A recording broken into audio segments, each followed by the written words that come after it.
and then I'll take questions. Great. Well, I'm going to give a little update about MSU accessibility policy and where we're heading from here, and then hope to get some feedback from you. So just by a bit of an overview, as you recall, June 2008, the policy was implemented.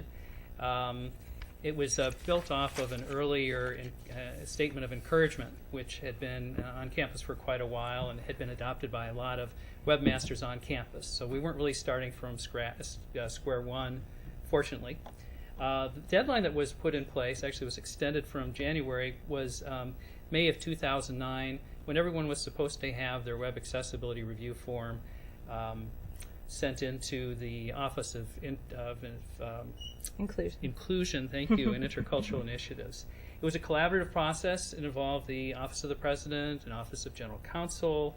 There was a web accessibility working group that then morphed into the Policy Implementation Resource Team to try to develop a good process and a good mechanism for providing guidance, a checklist, if you will, on how to make websites compliant. And it was based upon WCAG 1.0 and Section 508, as well as some best practices at the university. Initially, the focus has been on websites and applications rather than class materials, although those are coming further down the road.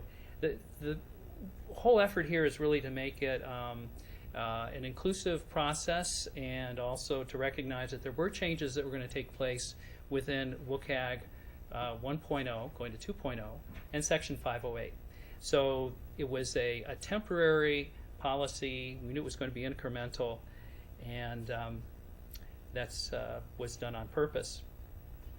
The results so far is that there's been a total of 551 forms submitted, and many of those forms were from units that had responsibility for a variety of websites. So when you look at the total number of websites that have been evaluated, it's over 800, which is quite a large number. Of those, more than half of them required some remediation. About 25% of them were actually in compliance with the policy. And then in 85 cases, there were exceptions granted on the basis of software websites being revised, or perhaps there was third-party software involved that we had no control over. So it's been a really great effort. And then along the way, there's been some adjustments. The response date for the WARF forms was extended by a couple of months, clarified some checkpoints. And what we found at what was the UAC, and now as UARC, was that there wasn't as much need for assistance out there as we expected. And we like to think that's because the guidelines were so eminently clear and easy to understand, but I think a lot of it was also because so many of you are so good about understanding how to make sites accessible. So, current situation is that WCAG 2.0 and now Section 508, which is coming down the road, have raised questions about the next MSU guidelines. And that's because WCAG 2.0 is more strict than 1.0, as you might expect. In fact, there have been a number of what were before priority AA items that have moved into priority A.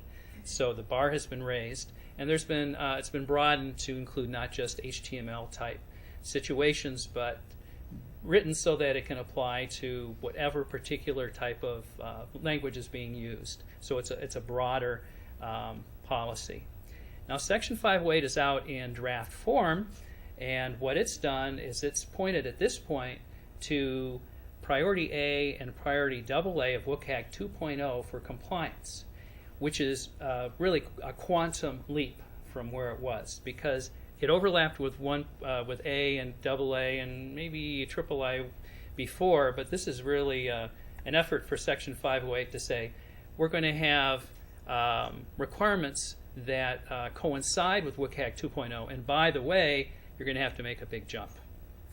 So that, for us, that says, all right, now should we follow that also and require A and AA according to WCAG 2.0 moving forward? If we do, how much time should be allowed for people to get their sites together? Should we make the guidelines retroactive? All the work that's been done, well, suddenly you've got this new group of requirements. Hey, go at it, you know? then everybody would say, oh, no, we're going to revise our sites in 18 months, I think, But that's certainly a question we'll have to ask. And then the other question will be, how quickly are we going to go toward making class materials compliant or requiring them to be? And that raises a lot of issues with respect to what can the faculty accomplish in their GAs in a reasonable amount of time, given everybody's workloads. So in order to address these issues, the Web Accessibility Working Group is going to be meeting again this fall. And we'll be looking for feedback from web developers on campus to see what you think are reasonable expectations for us to build into it and how it should affect our new standards. I have in mind how I would like to see us move forward, but I want to hear from everybody because I'm just one voice in the room, and you may all say, hey, we want to be just as robust as we can be. We want to go to AA right away. Or you may say, well, you have requirements and recommendations. Maybe the requirements ought to be for A and recommendations ought to be for AA under WCAG 2.0. I don't know. A lot of it's going to depend upon what you say and what General Counsel says and the administration as a whole feels about it. The new guidelines are expected to be released sometime after next spring because we're on basically a 2-year cycle for this sort of thing. So in the couple of minutes we have left, I had some questions I wanted to ask you. And first of all is, what do you think about moving ahead with this policy? How much stricter should we be? How much should we follow Section 508 WCAG 2.0? Can the process be improved for you on the basis of what you've experienced so far? And what, if any, problems have you found during the first round of this new policy? And with that, please let us know.